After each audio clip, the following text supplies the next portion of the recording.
और आपको लगता है कि मैंने तो जानवर खाया है। नहीं साहब, आपने जानवर नहीं खाया है। वो जो जानवर है उसको आप खा सकें इसके लिए पहले उस जानवर ने न जाने कितना अन्न खाया है। ये बात आपको समझ में नहीं आती। लोग कहते हैं देखो मैं घास पात नहीं खा रहा, मैं अगर घास पात खाऊंगा तो पेड़ कटेंगे, मैं तो इसीलिए जानवर को खा लेता हूं। और उस जानवर ने क्या खाया है? वो जानवर अपने आप ही बड़ा हो गया। और अगर आप 1 किलो अन्न खाते हैं तो आप बस 1 किलो अन्न खाते हैं। आपने कुछ खा लिया, दाल खा लिया, आपने चावल खा लिया, आपने गेहूं खा लिया, आपने कुछ खा लिया अपनी पसंद का। और कितना खाया आपने? 1 किलो। अब 1 किलो खाया तो 1 ही किलो खाया। लेकिन अगर आपने 1 किलो मांस खाया तो जानते हो उसके लिए तुमने कितना अन्न खाया? 1 किलो मांस खाने के लिए तुम 10 से 20 किलो अन्न पहले उस जानवर को खिलाते हो। जब जानवर 10 से 20 किलो दाना खाता है तब उसका 1 किलो मांस तैयार होता है। बात कुछ समझ में आ रही है? तो जानवर को खाने वाले कृपया ये ना सोचें कि वो पेड़ों को बचा रहे हैं। अगर तुमने, दोहरा रहा हूं, अगर तुमने दाल चावल खाया होता 1 किलो तो 1 ही किलो खाया। लेकिन अगर तुमने 1 किलो मांस खा लिया तो वो 1 किलो मांस अपने शरीर में पैदा करने के लिए उस जानवर ने पहले 10 से 20 किलो दाना खाया था, उसको इतना खिलाया गया था, तब जाकर के उसका मांस पैदा हुआ था। मांस ही नहीं, उस जानवर को बड़ा करने के लिए उस पर पानी की भी बहुत खपत हुई थी। दुनिया में इस वक्त पानी की भी बहुत कमी है। तो आपके सामने मांस आता है, आप सोचते हो सिर्फ मांस है, वो मांस नहीं है। बहुत ज्यादा संसाधन लगे हैं तब वो 1 किलो मांस तैयार हुआ है। और उतने संसाधनों में न जाने कितने गरीबों का पेट भर जाता। शाकाहारियों पे अक्सर ये इल्जाम लगता है कि देखो तुम भी तो पेड़ पौधा खा रहे हो, उसमें भी तो जान है। चलो वो इल्जाम मान लो सही भी है।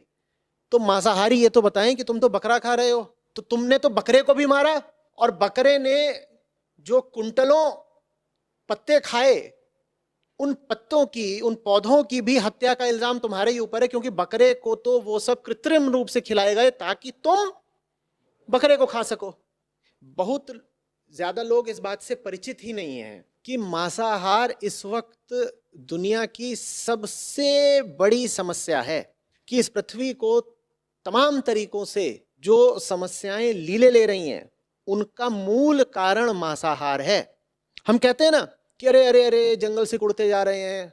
अक्सर इस तरह की बातें तुमने सुनी होंगी कि प्रतिदिन न जाने कितने फुटबॉल मैदानों के बराबर, कितने फुटबॉल, 40 फुटबॉल मैदानों के बराबर जंगल काट दिए जाते हैं। उनमें से अधिकांशतः तो ब्राजील में जो अमेजन के जंगल हैं वही काटे जा रहे हैं। तुमने कभी सोचा है कि इतने जंगल काटने क्यों पड़ रहे हैं? कभी विचार किया है?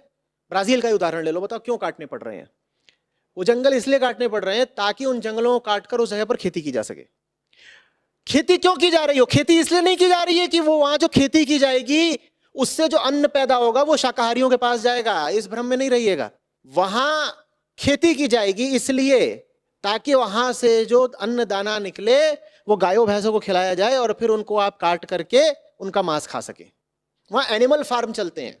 ब्राजील मांस का बहुत बड़ा निर्यातक है, एक्सपोर्टर। तो जंगल इसलिए काटे जा रहे हैं ताकि मांसाहारियों को मांस मिलता रहे। मांसाहारियों के सर पर इल्जाम है, पाप है दुनिया भर के जंगल कटवाने का। आप एक तरफ तो चिकन चबाते हो, मटन चबाते हो, दूसरी ओर आपका नहीं नहीं मुझे दुनिया के जंगल की और पर्यावरण की बड़ी फिक्र है। तो आप पाखंडी हैं, आप हिपोक्रेट हैं, क्योंकि दुनिया के जंगलों के कटने का सबसे बड़ा कारण ही मांसाहार है। ये तो कहिएगा ही नहीं कि मुझे पता नहीं था। दुनिया भर की व्यर्थ बातें आपको पता होती हैं और पृथ्वी के सामने जो सबसे बड़ी समस्या है वो आपको नहीं पता थी। पता थी नहीं या पता करना चाहते नहीं थे? पता इसलिए नहीं करना चाहते थे क्योंकि जबान के स्वाद पर या धार्मिक आस्थाओं पर चोट लगती है। इसी तरीके से हम कहते हैं अरे पशुओं की, पक्षियों की, पेड़ पौधों की इतनी प्रजातियां रोज विलुप्त हो रही हैं। जानते हो रोजाना 25 से 150 प्रजातियां हैं जानवरों की और कीट पतंगों की, पौधों की, जो हमेशा के लिए खत्म हो जा रही हैं, वो लौट के नहीं आएंगी। अब वो क्यों खत्म हो रही हैं? वो इसलिए खत्म हो रही हैं क्योंकि उनके घर हमने काट डाले। जब तुम एक जंगल काटते हो तो तुम पेड़ ही नहीं काटते हो, तुम न जाने कितनी प्रजातियों का हैबिटेट काट देते हो जहां पे वो बसा करती थी, उनका घर था। मांस का स्वाद लेने के लिए तुमने न जाने कितनी प्रजातियां खत्म कर दी। ऐसे नहीं खत्म कर दी कि तुमने उनको खा लिया ना, खाया तो तुमने बकरे को, लेकिन उस बकरे के लिए अन्न उपजाने के लिए तुमने जंगल काट डाले ताकि वहां खेती कर सको। जंगल तुमने काटे, न जाने कितनी अनाम अनजान प्रजातियां विलुप्त हो गई। बल्कि प्रजातियां इस समय पृथ्वी पर बढ़ती ही कौन सी जा रही हैं? मुर्गे बढ़ते जा रहे हैं, बकरे बढ़ते आ रहे हैं। इसलिए नहीं कि उन्हें बढ़ने का शौक है, इसलिए क्योंकि तुम उन्हें कृत्रिम रूप से बढ़ा रहे हो। ये बहुत मूर्खतापूर्ण तर्क है। आप जो मांस खाते हो वो 90-95% कृत्रिम रूप से पैदा किया जाता है आपकी हवस मिटाने के लिए। ऐसा थोड़ी है कि मुर्गे जंगलों में घूम रहे थे और आपके लिए जाकर के उनको कसाई लोग और रेस्टोरेंट वाले पकड़ के लाए हैं। ये जंगलों से नहीं आ रहे हैं, इन्हें जबरदस्ती पैदा किया जा रहा है, और इन्हें जबरदस्ती पैदा किया जा रहा है, खिलाया जा रहा है जंगल काट काट के। तो मांसाहार से जो 2-3 चीजें हैं सबसे खतरनाक, वो तो समझ में आई गई होंगी, अभी उसमें और भी जोड़ूंगा। पहली चीज, जंगल कट रहे हैं इसकी वजह से।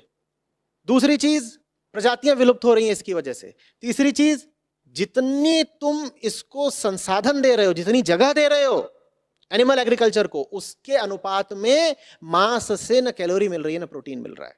अब आओ चौथी चीज पर, क्लाइमेट चेंज या ग्लोबल वार्मिंग। इसका नाम तो सभी ने सुना ही होगा। जानते हो ग्लोबल वार्मिंग की बड़ी से बड़ी वजह क्या है? मांसाहार। ERJ साहब ने बड़े भोलेपन से, जाने भोलापन है, जाने बात को छुपाने की मंशा है, कई बार जब कुछ पूर्वाग्रह हमारे मन में बहुत गहरे बैठे होते हैं तो उनको कायम रखने के लिए हम तथ्यों को भी तोड़ने मरोड़ने लग जाते हैं। खैर, जो भी कर रहे हैं ERJ, बात समझिए। इतना तो तुमने कह दिया कि आचार्य जी शायद आपको पता नहीं है कि क्लाइमेट चेंज मांस खाने से नहीं, गैसों से होता है। अरे वो गैसें क्या आसमान से टपकती हो? गैस कहां से आ रही हैं? जिन गैसों के कारण क्लाइमेट चेंज हो रहा है, ग्रीन हाउस गैसेज इन्हें बोलते हैं, सर्वोपरि उनमें कौन है? मीथेन है, फिर कार्बन डाइऑक्साइड है, उसके बाद वाटर वेपर है, और तमाम अन्य गैसेस हैं। पर सबसे ज्यादा जो उत्तरदायी है गैस ग्रीन हाउस इफेक्ट के लिए पृथ्वी पर, वो है इस वक्त कार्बन डाइऑक्साइड। वो कहां से आ रही है तुम्हें कुछ पता है? वो एनिमल एग्रीकल्चर से आ रही है। मीथेन पैदा होती है उससे, और कार्बन डाइऑक्साइड। ये जितने तुम जानवर बड़े बड़े पैदा कर रहे हो काट के खाने के लिए, इन्हीं जानवरों के शरीर से मीथेन और कार्बन डाइऑक्साइड उत्सर्जित होते हैं। तो क्लाइमेट चेंज की बड़ी से बड़ी जिम्मेदारी मांस खाने वाले लोगों के ऊपर है।